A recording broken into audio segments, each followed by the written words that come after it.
നീ എത്രയും പെട്ടെന്ന് എൻ്റെ വീടിന് മുമ്പിലുണ്ട് ഞാൻ ഒരത്യാവശ്യമുണ്ട്. അത് എൻ്റെ പെങ്ങളെ ഭർത്താവിന് ആരോ കൈവച്ചിട്ടുണ്ട്.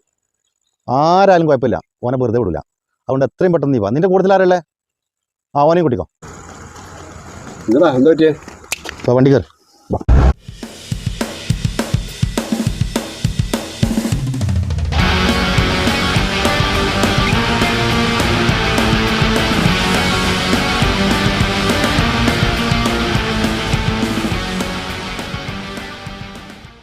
ഇതെന്താളിയാ പറ്റിയേ?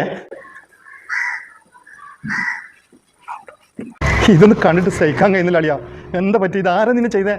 എന്നോട് നീ പറ. എൻ്റെ അളിയാനെ തൊട്ടോനൊന്നും ഈ നാട്ടിൽ നിന്ന് നേരെ ചൊവ്വ നടക്കൂല. അതുകൊണ്ട് അളിയാ ആളെന്നോട് നേർക്ക് പറഞ്ഞു തന്നോ. നീ പൊടിച്ചാതെ, എന്നെ കൊണ്ടൊന്നും ഒരു പുല്ല് നടക്കൂല. എന്നെ കൊണ്ട് നടക്കൂലെന്ന് എനിക്കൊന്ന് കാണണോ? നീ പറ, നിന്നെ ആര് ടച്ച്? എന്നെ ചെയ്ത ആൾ എനിക്കറിയാൻ നിർബന്ധമാണ്. അതാ എൻ്റെ ഉള്ളിൽ എൻ്റെ പങ്കള് ഓളാന്ന് ഈ കോലാക്കിയത് തന്നെ. പറ്റുമോ ചെയ്യാതെ? അതാ ഞാൻ എന്നോട് പറഞ്ഞത്, എനിക്കൊന്നും ഒരു പുല്ലും ആവൂലടാ. ആവൂലളിയാ. പിന്നെ അളിയോട് എനിക്ക് പറയാനുള്ളത്, കൃത്യമായിട്ട് ഭക്ഷണം കഴിക്കുക, ഗുളിക തെറ്റാണ്ട് കഴിക്കണം കേട്ടാ. കാരണം ഇത് മാറിക്കഴിഞ്ഞാൽ വെള്ളം കിട്ടണ്ടല്ലോ. പിന്നെ അളിയാ ഒന്നി വന്ന്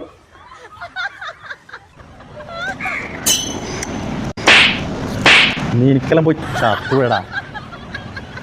പെണ്ണുങ്ങൾ അടിമണിക്കുന്നു.